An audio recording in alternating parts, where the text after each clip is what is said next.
Hey, welcome to another episode of the Evolved Dad Shortcast. So we're now up to week 5 of becoming an Evolved Dad.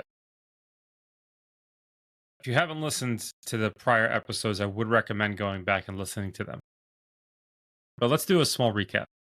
We went through perfect day exercise, how to define your day so that you can make the most of it. Taking each little piece of your day and improving on it, little by little, breaking it down into little achievable goals. Last week, we discussed the importance of using charts, some way to keep those new goals that you're working towards in front of your face, reminding you of what you're doing. This week, I want to take a step further.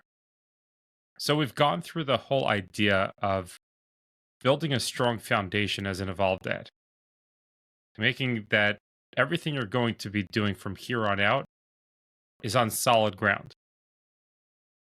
So, from establishing your why and so much more. Now, I want to talk about something that's probably the most critical piece. Until now, we've really been just building out the foundation. But now I want to talk about something that's going to take you through being an evolved dad. This is something that you're going to need your entire journey. It's something that you're going to continue working on, something that will somewhat become part of you, but you'll always have to seek out if you're really being honest with yourself or you're trying to pass the buck. That's ownership. Owning your actions, owning your day, owning your time, and not complaining about how the world is unfair and you're trying to do other things and this is just not working out, because that's not going to get you anywhere. So, what does ownership look like? Ownership looks like being true to yourself.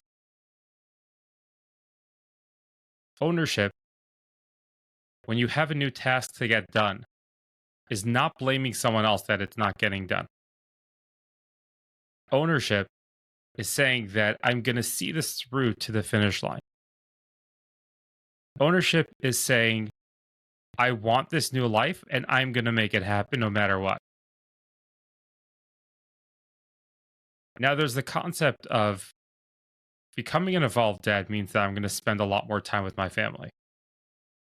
Becoming an evolved dad means that I'm going to be there all the time.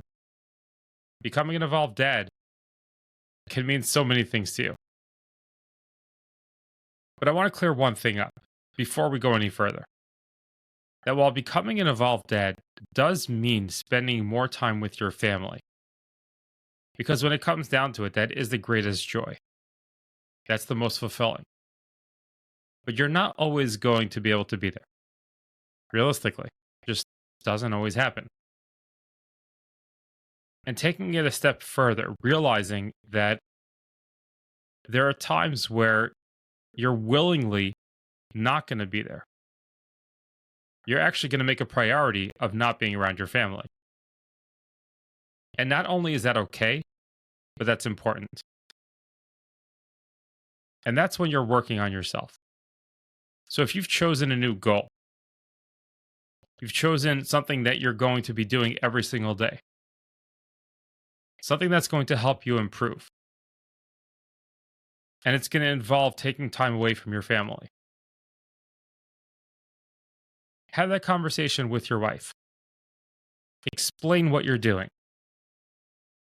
Have an open discussion about it.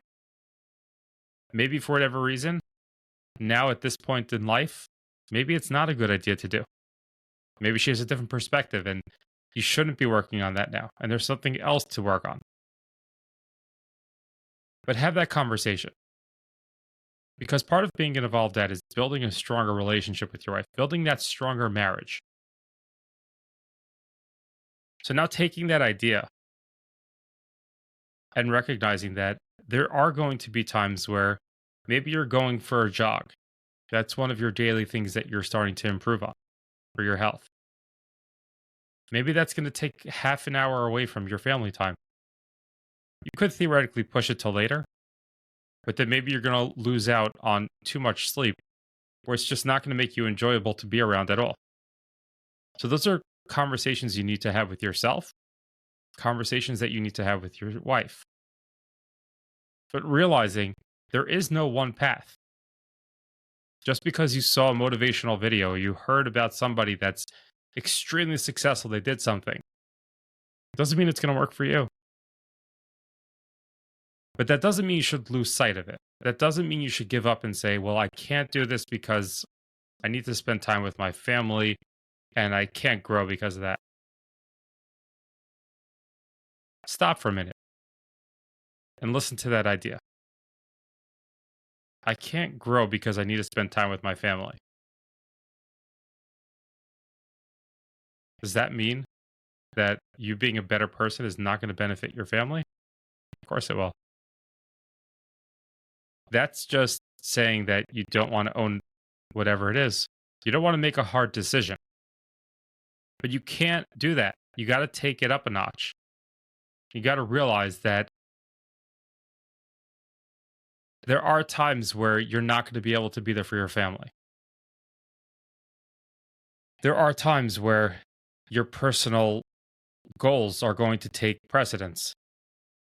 And realizing that you becoming a better you is actually a benefit to them as well.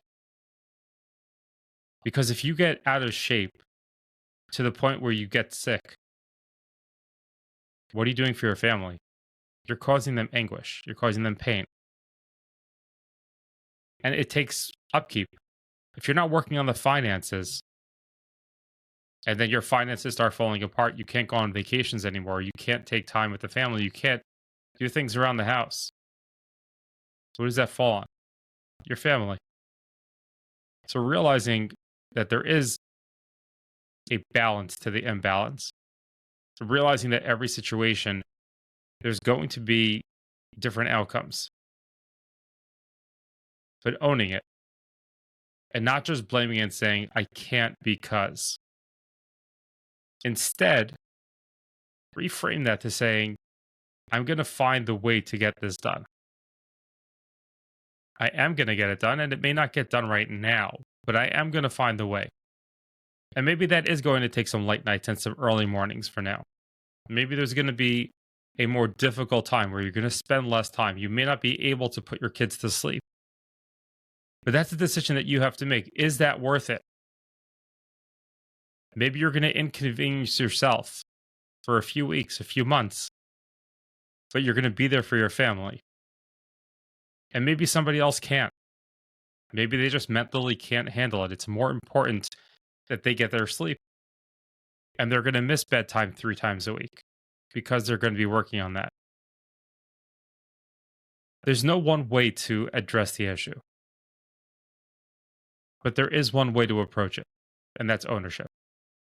And without ownership, you're always going to find a way to stop doing whatever you're doing.